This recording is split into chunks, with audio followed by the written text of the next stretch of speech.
Në dokumentin e Komisionit Evropian për Shqipërinë, një nga vërejtjet ishte qëndrimi i forcave kundërshtare politike në llogore. Por përkundër kësaj vërejtje që konsiderohet si një nga pengesat për integrim, Jorida Tabaku shton se opozita nuk ka se çfarë të bëjë më shumë, duke ja lënë topin në fushën e mazhorancës. Të paktën 15 herë në raportin e Rule of Law i lën detyra kuvendit. Të paktën mbi 10 herë në raportin e Parlamentit Evropian i lë përsëri detyra kuvendit. Në asnjë rast nuk i lë detyra opozitës. Opozita është duke përdor procesin e integrimit për ta sjellë vëmendjen këtu në Shqipëri që këto janë problemet reale, sepse procesi integrimi në letër, pa arritur kriteret, pa zbatuar dhe pa përmirësuar standardet dhe normat nuk ka.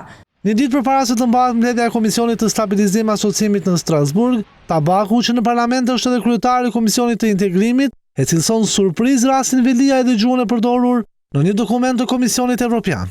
Në fakt nuk kisha parë ndër raport, i cili niste në faqen e parë i referohet arrestimit të kryebashkiakut, ish kryebashkiakut tashmë Erion Veliaj, i cili thot aksione dhe reagime publike të paprecedenta nga legislativi dhe nga ekzekutivi ndaj sistemit gjyqësor. Nuk kam lexuar raportet të tjera, të cilët në mënyrë kaq specifike e vendosin presionin ndaj gjyqësorit. Legitimiteti i zgjedhjeve të 11 majit ka vendosur në pozicione ekstremisht të kundërta palët. Por Jorida Tabakun, zgjedhjet nuk janë një kapitull i mbyllur jo vetëm për opozitën, por edhe për disa institucione ndërkombëtare. Zgjedhjet së pari për Partinë Demokratike nuk janë kapitulli i mbyllur. Ne presim raportin final, presim një mision faktmbledhës nga EPP-ja, por nuk janë kapitulli i mbyllur as për Komisionin e Jashtëm të Parlamentit Evropian.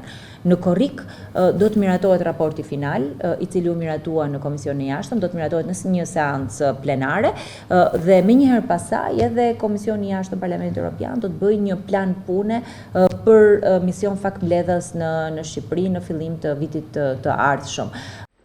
Për 2 ditë me radhë, në Francë, me datat 18 dhe 19 qershor do të mbahet mbledhja e përbashkët e Komitetit të Stabilizim Asociimit, ku nga pala shqiptare do të jenë të pranishëm socialistët dhe demokratët, dhe betejë politike pritet të zhvendoset nga Tirana në Strasburg.